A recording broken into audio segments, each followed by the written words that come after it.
Hi friends, అందరూ ఎలా ఉన్నారు? బాగున్నారా? Welcome to our channel Lista Sanya vlogs.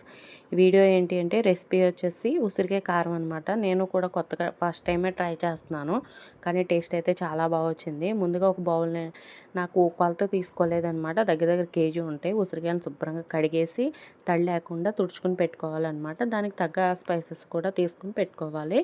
ఆ తర్వాత వచ్చేసి మనం ఉల్లిపాయ కోరేది ఉంటుంది కదా, తురిమిది, దాన్ని తీసుకొని తురమాలన్నమాట. చిన్న దాంతో కాకుండా నేను చూపిస్తున్నట్టు పెద్ద సైడు హోల్స్ దగ్గర ఇలా సన్నగా చక్కగా తురుముకోవాలి. ఎందుకంటే మనకి వేపుకోవడానికి త్వరగా ఏగడానికి ఉంటుంది అనమాట. మనం మొత్తం అన్ని కాయలన్నీ ఇలా తురిమేసుకోవాలి. ఇలా తురిమేసుకున్న తర్వాత మీరైతే కొంచెం, నేను అది నాకు తెలియక డైరెక్ట్గా ప్యాన్ మీద ఆయిల్ వేసేసి వేపేసాను. మీరు కొంచెం ఆ తడి ఆరి వరకు ఫ్యాన్ గాలి కింద ఆరబెట్టుకోండి. ఎందుకంటే అది తడి మీద ఉన్న వల్ల నాకు కొంచెం ముద్దగా వచ్చింది, కానీ టేస్ట్ అయితే బాగుంది. కాకపోతే ఏంటంటే కొంచెం ముద్ద వచ్చింది.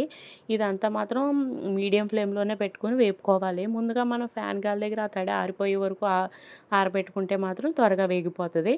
అలా మీడియం ఫ్లేమ్లో పెట్టుకొని కలుపుకుంటూ వేపుకోవాలన్నమాట, దోరగా వచ్చే వరకుని. చూసారా, కలర్ చేంజ్ అయ్యింది కదా. దీన్ని మాత్రం ఒక ప్లేట్లోకి తీసేసుకుని చల్లారి పెట్టుకోవాలన్నమాట. ఇప్పుడు అదే పాన్లో ఏంటంటే ఇంకొంచెం నూనె, ఆయిల్ మాత్రం మనకి ఎక్కువ ఏం పడదండి, కానీ టేస్ట్ అయితే చాలా బాగుంటుంది.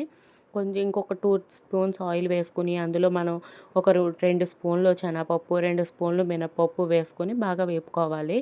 ఇది కొద్దిగా వేగిన తర్వాత పెద్ద టీ స్పూన్తో ఒక 2 టీ స్పూన్లు పెద్దవి అనమాట ధనియాలు కూడా తీసుకుని అందులో వేసుకోవాలి. తర్వాత ఒక వెల్లుల్లిపాయ దంచుకుని వేసుకోవాలి. జీలకర్ర ఏమో ఒక టీ స్పూన్ అనమాట. దంచుకున్న తర్వాత ఏంటంటే దంచుకుంటే మనకి పేలకుండా ఉంటాయి. ఒక వెల్లుల్లిపాయ సరిపోతుంది.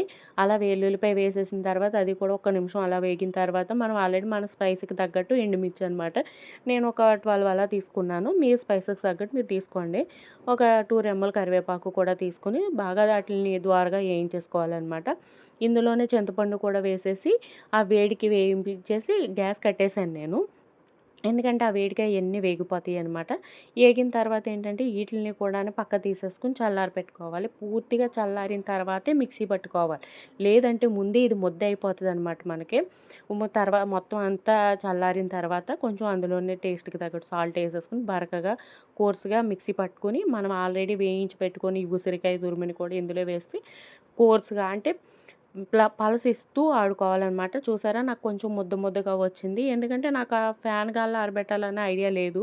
మీరు ముందుగా ఆరబెట్టుకుంటే మాత్రం ఇంకా పొడి పొడిలాడుతూ వస్తుందనమాట. కానీ టేస్ట్ అయితే చాలా బాగుంది. హెల్త్‌కి కూడా చాలా మంచిది. ఒక బాక్స్లో స్టోర్ చేసుకుని డైలీ ఒక ముద్ద అన్నంలోకి తింటే మన హెల్త్కి కూడా చాలా మంచిది.